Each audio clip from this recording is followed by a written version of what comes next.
جیسے بھی ہیں جو بھی ہمارے حال احوال اعمال اچھے یا برے وہ سب اللہ تعالیٰ کو معلوم ہے، لیکن اس کے باوجود اس نے ہمیں یہاں جمع ہونے کے لیے موقع عطا فرمایا ہے۔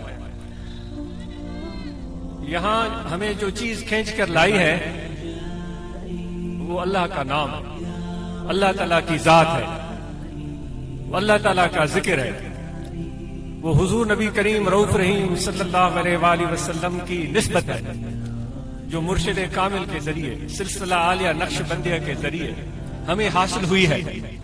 وہ نسبت، وہ محبت، وہ کشش آج ہمیں یہاں کھینچ کر لائی ہے۔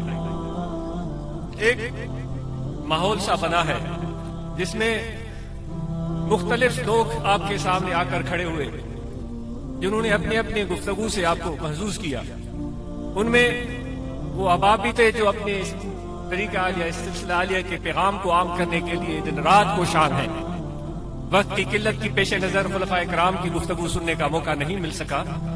انشاءاللہ زندگی رہی تو آئندہ خلفائے کرام کی زبانی بھی ان کی کاوشوں کو سنیں گے۔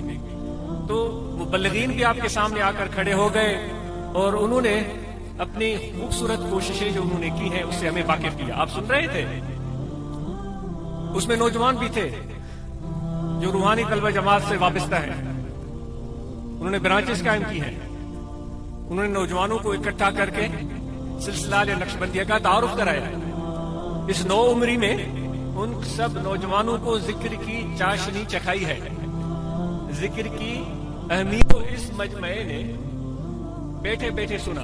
اتنے میں نعت خوان بھی کھڑے ہوئے، انہوں نے میرے آقا و مولا حضرت صلی اللہ علیہ وآلہ وسلم کی پیاری نعت سنائی، حضرت سچر سرمست کا کلام سنایا، اور پھر منقبت اپنے مرشد کامل کا شان سننا، اس کا بھی موقع ہمیں ملا، کیونکہ یہ ہمارے روح کی غذا ہے، اس سے ہم روح گردانی نہیں کر سکتے۔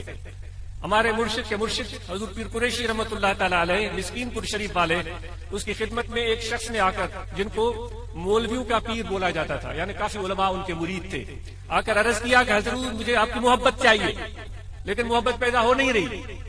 تو حضور پیر قریشی رحمۃ اللہ علیہ نے حضور پیر فضل علی قریشی مسکین پوری رحمۃ اللہ تعالیٰ علیہ، انہوں نے ان کو ارشاد فرمایا کہ مرشد کے شان میں منقبتیں پڑھا کر محبت بڑھے گی۔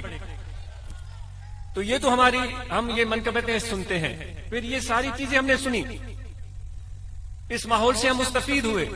یہ تو موجودہ زمانے موجود میں یہ چیزیں ہو رہی ہیں، یہ ماحول بنانے والے یہ چند لوگ نہیں تھے، یا صرف آپ نہیں تھے، اس ماحول کو بنانے والے اللہ تعالیٰ کی طرف سے بھیجے گئے فرشتے بھی ہیں، وہ بھی اس ماحول کا ایک حصہ ہے، وہ بھی موجود ہیں، اور ان فرشتوں کی موجودگی یہ ان کی ضرورت ہے، فرشتوں کی ضرورت ہے۔ آپ اور ہم سمجھتے ہیں نا کہ فرشتے جو ہیں شاید ایسا ہو کہ انسانوں سے بڑھ کر ہیں، بڑے شان مان والے ہیں، لیکن میرا ناقص عقل ہے، معاف کیجیے گا، غلطی ہوتا ہے، لیکن انسان کا مقام فرشتوں سے بھی اوپر ہے۔ تو میری تو امید یہ تھی کہ جب آپ کا ذکر آئے گا تو آپ زیادہ نعرے ماریں گے، آپ نے تو فرشتوں کے نام پر زیادہ نعرے مارے، حالانکہ آپ کا مقام فرشتوں سے کم نہیں ہے۔ کیوں کم نہیں ہے؟ خدا کیوں بھیجتا ہے فرشتوں کو؟ وہ بھیجتا ہے اس لیے کہ جا کر میرے ان بندوں کی زیارت کرو۔ بھائی کس کی زیارت کی جاتی ہے؟ جس کی عزت ہوتی ہے، جس کا شان ہوتا ہے، جس کا مقام ہوتا ہے، ورنہ تو ہمیں حکم ہوتا ہے نا پہلے آسمان پر جاؤ، جا کر فرشتوں کی زیارت کرو۔ سمجھ رہے ہیں آپ؟ آسمانوں سے بھیجا گیا ہے کہ ٹنٹو اللہ یار کے باسیوں کی، چمبڑ کے باسی، ٹنٹو جام کے باسی، میر الخاص کے باسی، تھر کے باسی، حیدرآباد اور کراچی کے باسی، ٹنٹو غلام علی کے رہنے والے، جار کی موری، طاہر آباد میں بیٹھنے والوں کی جا کر زیارت کرو۔ دیکھو کیا مقام ہے اے انسان تیرا۔ ہمیں دکھ ہے اس چیز کا کہ خدا نے تو عزت سے آپ کو نواز دیا ہے، لیکن ہم اپنی عزت سے واقف ہی نہیں ہیں، یہی بڑا دکھ ہے ہمارے لیے۔ لیکن اس سے بھی ہم ذرا اوپر جاتے ہیں، یہ پہلے آسمان کی بات ہوئی، دوسرا، تیسرا، چوتھا، پانچواں، چھٹا، ساتواں، عرش عظیم، پھر خدا کی بارگاہ، وہ بھی ہم ذرا تھوڑی دیر کے لیے تصور میں لاتے ہیں کہ اللہ تبارک و تعالیٰ نے بھی ایک میٹنگ کال کی تھی۔ آج